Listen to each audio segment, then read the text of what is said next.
All right, ready to dig in. Today we're heading deep into a mine to uncover what it takes to be a mind shift manager. You guys sent in some really interesting stuff from RoleCatcher about it, and honestly, I'm pretty pumped to unpack this. Thinking about switching things up career-wise, getting ready for a big interview, Yeah. or maybe you just really want to know what goes on in those mine shafts. No Yes. judgment here, whatever the reason, we've got you covered. Trust me, you came to the right place. Right. RoleCatcher. They're like way more than just your average job board. They really get into the nitty-gritty of different jobs, giving you those insider insights you won't find in a boring old job description. Yeah, it's like they're giving you the inside scoop, right? Beyond just the bare minimum. Yeah. So let's start with the basics. What exactly does a mind shift manager do? I got to be honest, my mental image is kind of fuzzy. Hard hat, walkie-talkie, yelling something about quotas. Well, not totally off base, but it's definitely way more than that. So RoleCatcher's definition says they're basically the conductors of this whole underground orchestra.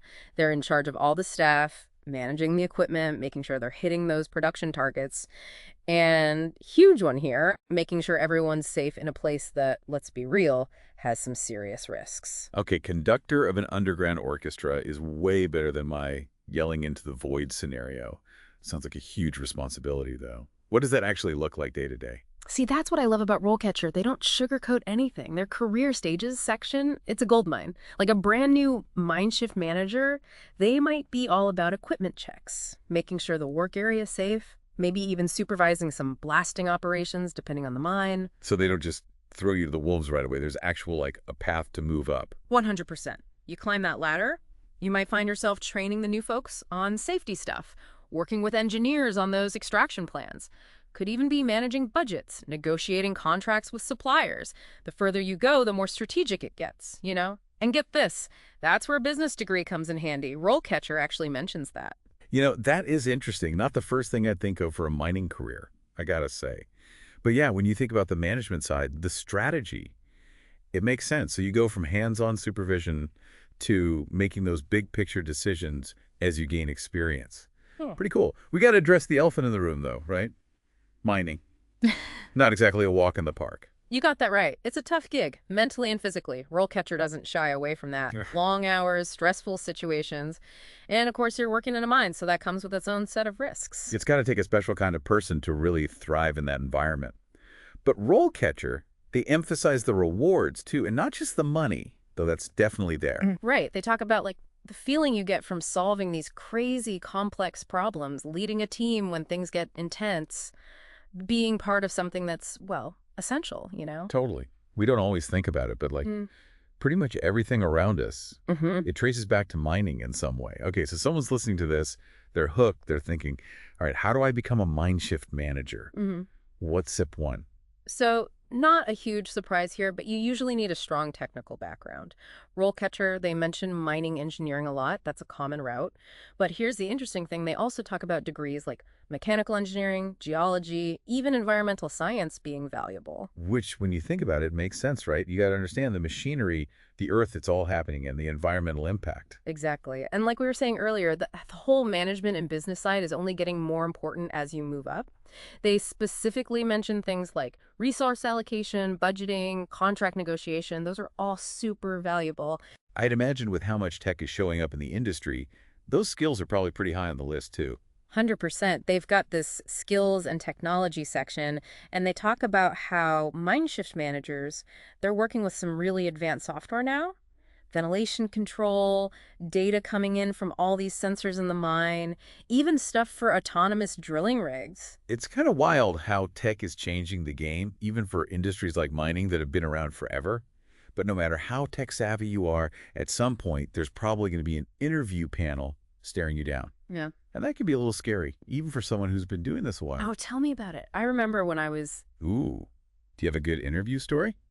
Maybe another time. But you're right, interviews, they can definitely rattle your nerves. Luckily, RoleCatcher gets it because they have a whole section just for interview prep, specifically for aspiring Mindshift managers. So, no handing you a pickaxe and saying good luck. What kind of guidance do they give? They get into some seriously practical stuff. Like, they really stress that you need to show you've got the technical chops and the leadership skills. So picture this.